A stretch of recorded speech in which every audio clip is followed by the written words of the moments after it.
Hi, I'm Julian Labeit and I'm one of the founders of IMPARGO. In this video, I will show you how to make your first API request with the IMPARGO API.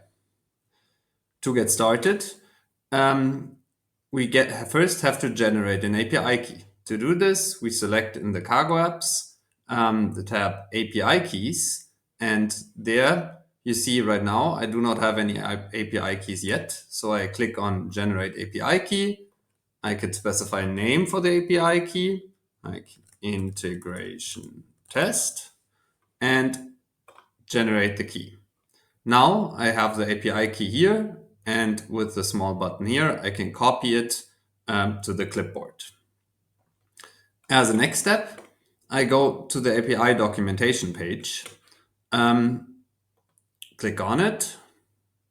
Now I'm at the API documentation page. Here you can see all the descriptions and resources that you need to get started with the IMPARGO API.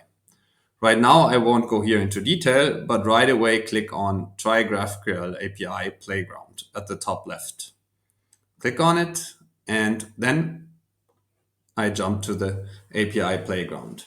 With the Playground, you can try the API, do different requests, and see the results right away.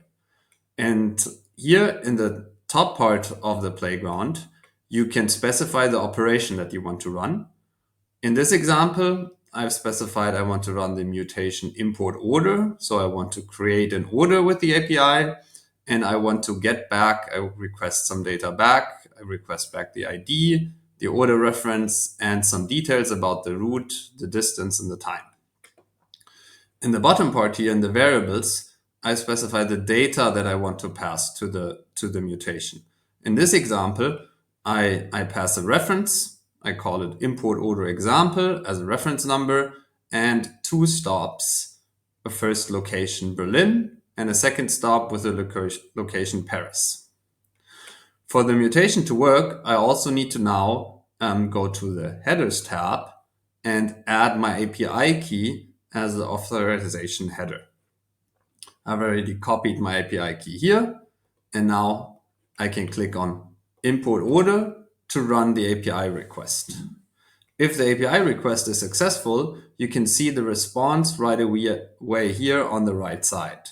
And you can see in the response, I got back an ID for the created order and the details of the order, for example, like the distance in kilometers and the time in hours.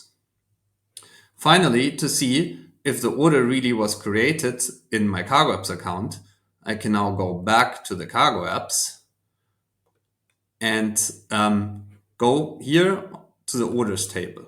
Now I refresh the orders table and I see, okay, a new order was created. It's called import order example as a reference number. And if I open it, you can see it has two stops, Berlin and Paris, like I specified in my variables.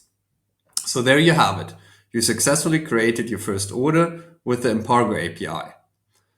Thank you for watching and see you next time.